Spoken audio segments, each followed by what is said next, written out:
Hello everyone, welcome to the Radiance Church Daily Devotion. Our reflection today is entitled Be Punctual. Be punctual sa wikang Pilipino, maging maagap o di kaya naman ay dumating sa taktang oras. Huwag malate. Ito po ay number 11 sa ating mahabang seryeng Good Manners and Right Conduct.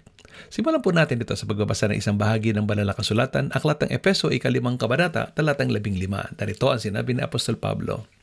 So then, be careful how you walk, not as unwise people, but as wise, making the most of your time, because the days are evil. Therefore, do not be foolish, but understand what the will of the Lord is. So ayun maging wise, wag maging unwise. Ang ibig sabihin, be wise, don't be foolish. Paano ipinapakita ang kaibahan ng wise sa foolish? Yung wise ay marunong gumamit ng oras o marunong gumalang ng oras at naunawaan niya ang kalooban ng Diyos. Tutukan natin yung salitang be wise, make the most of your time. Time is a precious gift from God.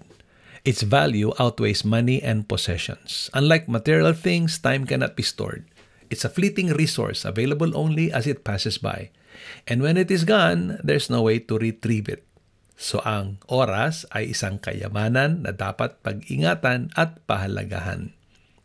Having that perspective in mind, we must value the gift of time both for ourselves and others. Today's Bible verse reminds us to be wise in using it. Just as we would not want our time wasted, we must also be careful not to squander other people's time.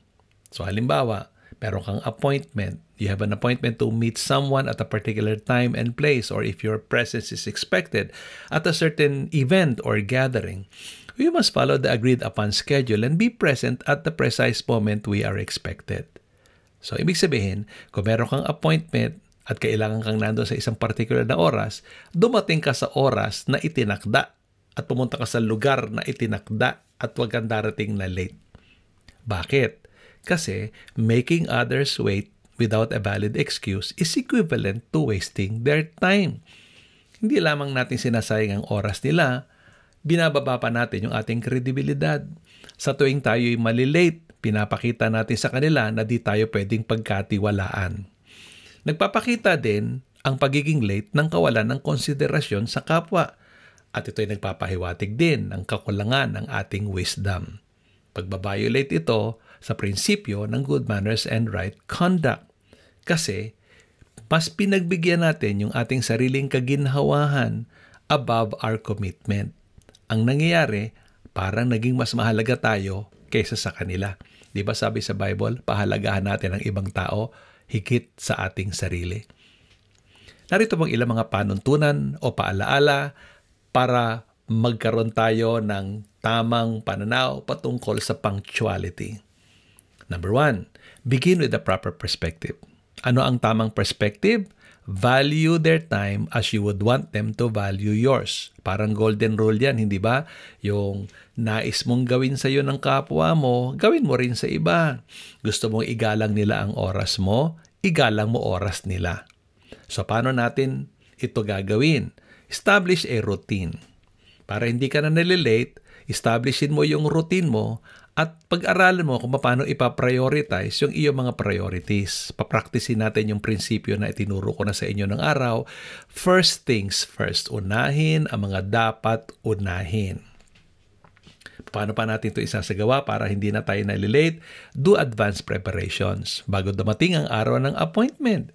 Ang ibig sabihin, kung bukas ang appointment mo, ngayon pa lang ihanda mo na yung iyong mga dadalhin, ang iyong isusuot, o ano pa mga bagay na preparasyones na kinakailangan para sa araw na yon.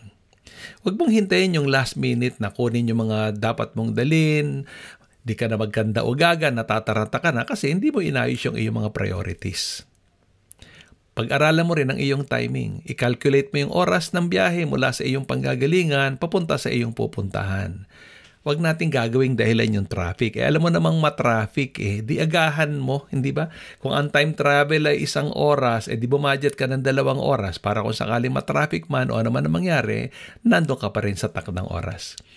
Iwasan natin magkaroon ng mga walang kwentang mga excuses, di ba?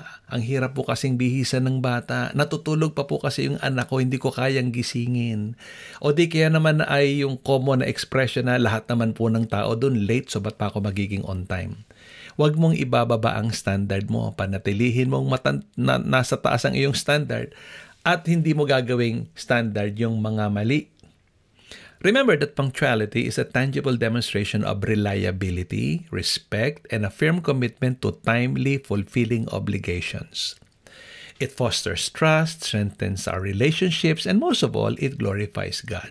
Conversely, tardiness shows disregard toward others and can lead to irritation, disappointments, and worse, broken relationships.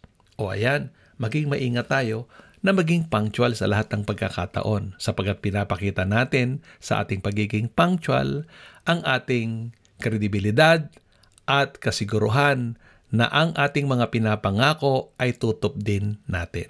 Sabi sa Galatians chapter 6 verse 10, "Therefore, as we have opportunity, let us do good to everyone, especially to the family of faith." And how do we show goodness to everyone?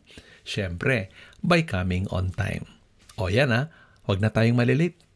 Sa susunod na araw, sa araw ng linggo, sa araw ng pagsamba, sa panahon na tayo may mga appointments, siguraduhin nating nandoon tayo sa oras para di natin i-disrespect ang mga taong naghihintay sa atin. Ito po ay inyong kaibigan, Coach Ray Clemente, mula dito sa Radiance Church, Sydney, Australia. Magandang araw po sa inyong lahat at pagpalain kayo ng Panginoon.